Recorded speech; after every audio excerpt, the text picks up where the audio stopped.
Like ice.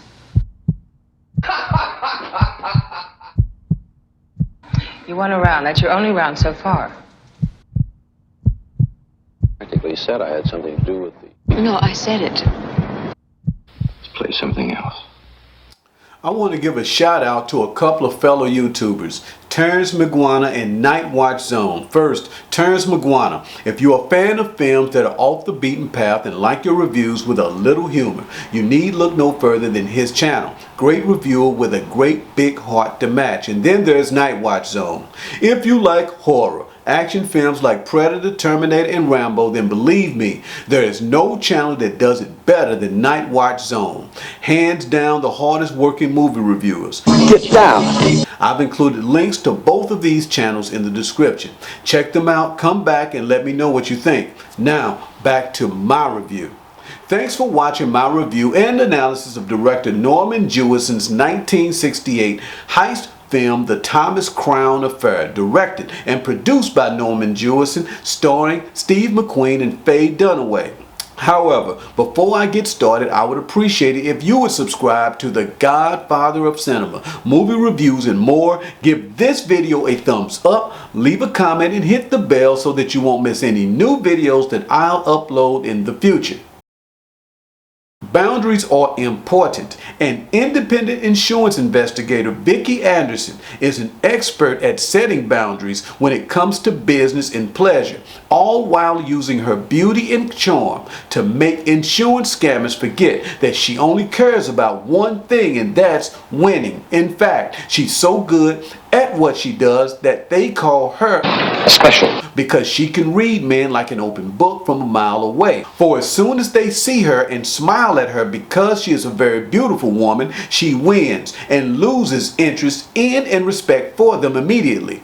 Truth is, Vicki is bored and needs a challenge, and she gets one when the insurance company of a bank in Boston offers her a 10% finder's fee to assist Police Detective Eddie Malone in recovering exactly $2,660,527.62 of their money that was stolen by 5 robbers. She and Detective Malone conclude that the mastermind behind the heist deposited the stolen money in a Swiss account, and going over a list of suspects, they come up with a face and a name.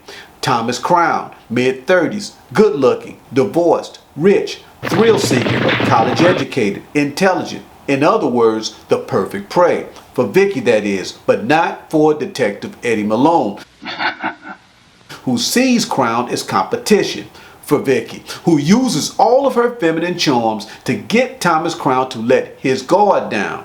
The problem for Vicki now is keeping enough distance from him to stay focused on her business by not allowing herself to become distracted by pleasure and the way that he makes her feel when they are together. Thomas Crown, played by Steve McQueen, is a thrill seeker and a man who loves taking risks. At the start of the film, he hides behind a bright light in a hotel suite, giving instructions to one of the 5 men he hires to rob a bank. His anonymity behind this bright light hides not just his face, but also his feelings, while the faces and feelings of the men in front of the bright light are in plain view. He knows them, but they don't know him. As those who get their instructions from Thomas over the phone don't know him either. These robbers' faces are exposed, and you can clearly see their emotions, while Thomas Crown himself is just a voice. During the bank robbery, all of the robbers are wearing shades to hide their faces and emotions. After the robbery, however, shows all of the robbers with their shades off, exposing their faces and emotions. Later in the film, Vicki, played by Faye Dunaway, and Eddie, played by Paul Burke, call Thomas down to the police station and place him in a room with his getaway driver to see if they know each other. Vicki and Eddie are on the other side of a mirror on the wall facing Thomas, who is sitting very calmly and still. Meanwhile, his getaway driver is smoking, fidgeting, and sweating nervously. anything but calm and still. The point of this scene is not that Thomas has no emotions, just that he is better at hiding his emotions than the 5 men he hired to rob the bank. Because you'll notice how his demeanor changes when he is out of the public view and in his office after the robbery. He's laughing like a wild man, drinking and acting a fool. We also see Vicki using sunglasses to conceal her emotions in the same way that Thomas uses the bright light to conceal his face at the beginning of the film. In the scene in which she meets Eddie Malone at the airport, she is ice cold and no nonsense, no small talk or smiling. But the moment that Eddie turns his back to her to walk away, her ice cold and no nonsense front vanishes as she smiles and looks at him.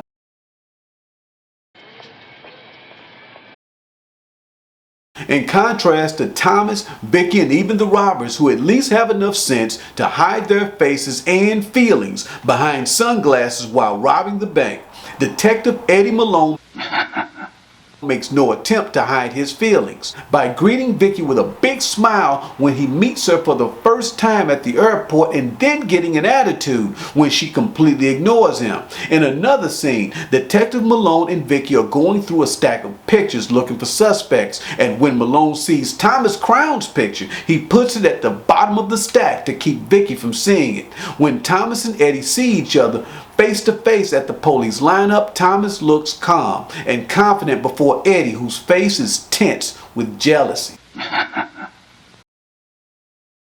The central character in the Thomas Crown affair is Vicki, who starts out as someone who knows how to set clear boundaries between her emotions and business.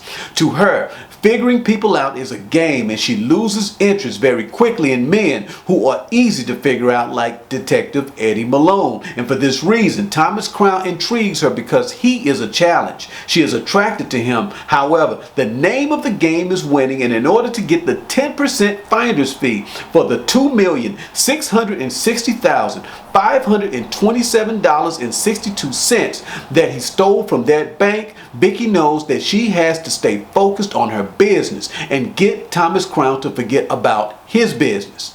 So, when he invites her to his place for dinner, she sees a chessboard and challenges him to a friendly game in a scene that sums up the entire film in a nutshell.